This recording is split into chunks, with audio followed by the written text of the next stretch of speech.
Estamos então na hora de seguir a direito com a notária Heloísa. Olá Heloísa, bem-vinda novamente. Obrigada. E hoje vamos falar sobre documentos da minha casa.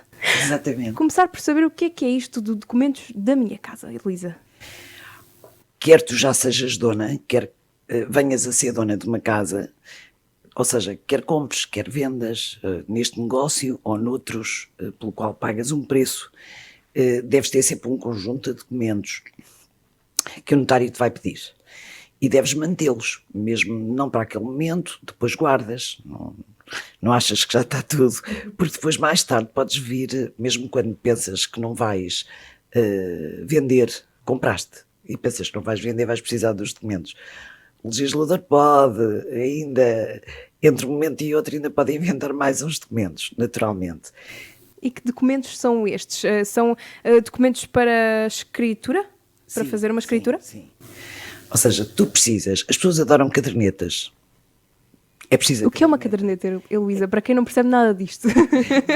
A caderneta é o documento das finanças que atribui um número para aquela freguesia daquele concelho relativo ao teu prédio ou ao prédio que tu vais comprar, em que está lá fixado qual é a área, como é que se compõe, quais as confrontações. Tem ali uma série de elementos que são também de identidade do prédio. Isto depois tem que combinar com um outro documento, que é a certidão do registro predial. E tu perguntas, o que é isso? Exatamente, tiraste-me as palavras da boca. É onde se conservam os direitos das pessoas. Ou seja, para eu dar conhecimento a toda a gente que sou dona, eu tenho que ir, como as pessoas também dizem habitualmente, tenho que ir conservar. Ou seja, eu faço a escritura e tenho que ir pôr na conservatória para toda a gente saber que eu sou a dona. Ok, sim, faz sentido. E não é? onde também está a identidade do prédio que tem que combinar com aquele outro documento, a que chamei a caderneta, que é das finanças. Então tem de estar tudo ligado e de certa forma não é compensar, mas é de certa forma coordenar. Exatamente. Que mais documentos é que precisamos então de ter na nossa casa? Sobre a nossa casa. Da nossa casa. Deve ter a licença de utilização, porque ela é que dá a função àquela casa para que eu possa habitar nela. E, portanto, é super importante que, se é a minha casa, é para eu habitar. Não pode ter outro destino na sua licença emitida pela Câmara Municipal. Certo? Isto é fundamental. Sem ela ou sem uma que seja adequada, a escritura é nula. Portanto, o notário nem a deve fazer. Por outro lado, também há casas que são muito antigas, que são feitas antes de 1951, e em que há a dispensa da licença de utilização, porque é a primeira vez que a lei fala em licenças que as obriga a existirem para a transmissão, é a partir de 1951. Exato, há mais aqui alguns documentos que também temos de terem atenção nestes casos. Claro, conforme se a tua casa é depois de 30 de março de 2004, em princípio ela tem uma ficha técnica de habitação. Esta é a regra, depois há exceções. Mas se a tem, tu deves conservá-la. E que documento é esse? É como se fosse um bilhete de identidade, agora hoje em dia, um cartão de cidadão, em que, do próprio prédio, ou da fração, ou da casa, em que diz quais são as especificações técnicas e quem são os responsáveis por aquelas especificações técnicas da casa que tu tens ou que vais comprar. É essencialmente uma espécie de BI, como falaste, mas da casa. Da casa. Também temos certificado energético, falávamos em off sobre isso. O que é isso do certificado energético? Olha, tal e qual como quando tu compras um frigorífico. Quando compras um frigorífico, traz lá um autocolantezito. E hoje em dia temos a preocupação de ser A++, por causa do comportamento energético. As casas, em regra, não me aparecem com A nem com A++, nem A++.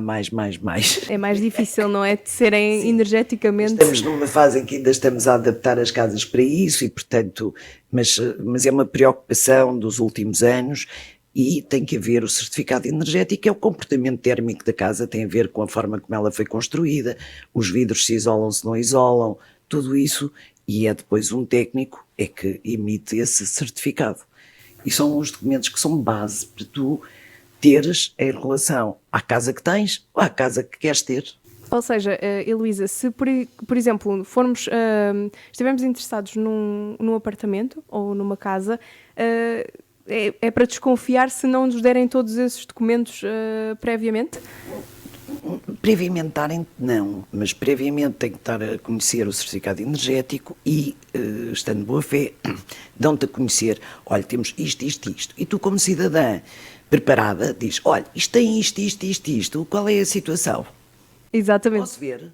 Exatamente, porque estando preparados, pelo menos parece menos também soberbante, não é? Se soubermos tudo o que precisamos para ter a nossa... Senão a pessoa, coitada, sai por ali fora, eu quero marcar uma escritura, o senhor tem documentos, não, é só não sei quem, mas independentemente do momento em que se chega ao cartório e não se tem estes documentos, é mais importante a pessoa ter um conhecimento de base de que isto tudo faz falta e que isto tudo importa.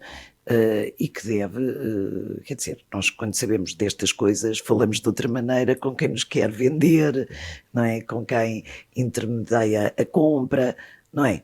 Exatamente. É cidadania. E é aí também que entra depois a tua ajuda, no caso, como notária. Claro, a pessoa até pode pegar nos papéis e dizer assim, antes de fazer um contrato, até um contrato de promessa, pegar e levar ao notário, olha, por favor, verifique se isto bate tudo certo. Porque aquilo tem que bater certo. Exato. Portanto, vamos recapitular os documentos. Começamos com... eu já não sei os nomes todos. Isto foi muito pop quiz agora de repente. Portanto... Certidão do registro predial, onde estão conservados os direitos. A caderneta, que é o documento fiscal da identidade do prédio. Tens também a licença de utilização. Em determinadas circunstâncias, a ficha técnica de habitação, chamámos-lhe bilhete de identidade, porque ao tempo, quando isso apareceu, eram bilhetes de identidade, mas também lhe podíamos chamar cartão de cidadão do prédio. E tens também o certificado energético ou a dispensa dele, porque há circunstâncias em que não é preciso, mas numa casa de habitação, em regra. Convém. Muito obrigada, Heloísa.